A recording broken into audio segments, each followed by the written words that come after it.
I was refreshing my acquaintance with the stirring biblical fable of the 10 plagues of Egypt. Lots there on locusts and frogs, but surprisingly to me anyway, not a mention of a really stretched out election campaign that starts, dear God, in August.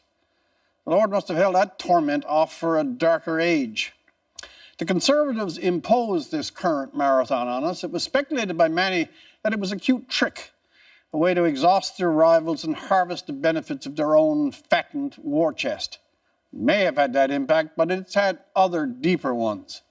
It has stripped the process from being a one-issue campaign or an election that rides on a single theme, one sharp response on a particular issue, or the inevitable big blunder from a prominent candidate or leader.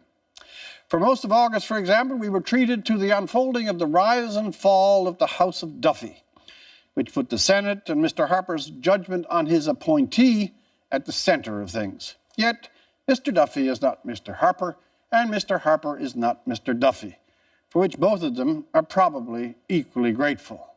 More significantly, neither the Senate nor Mr. Duffy are all of Canadian politics, and the long campaign accommodates that perspective.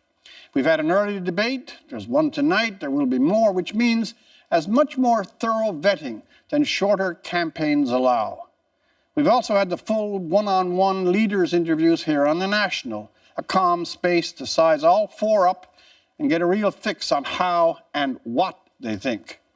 Voters are having longer, more varied looks at their leaders in more venues and how they're handling the serious issues, the deficit, the Senate, the economy in general, and no leader has had the comfort of a quick spike that lasted on any issue.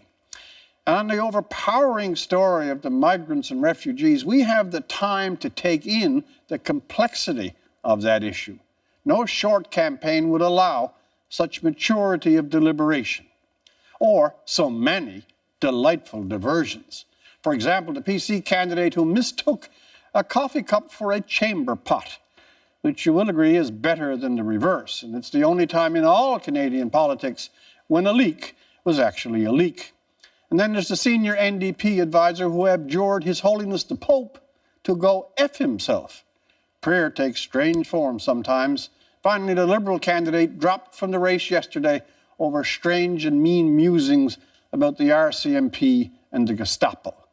Long campaigns can absorb really stupid or eccentric outbursts, and in this marathon they are, as they should be, but ugly flavorings of a moment, cartoons of a day. All of which is to say that this eternal campaign has virtues which those who called it didn't quite see. That what began as a tactical reach for the Tories has emerged as something very like a welcome space for prudence and judgment, which favors us, the voters. For the National, I'm Rex Murphy.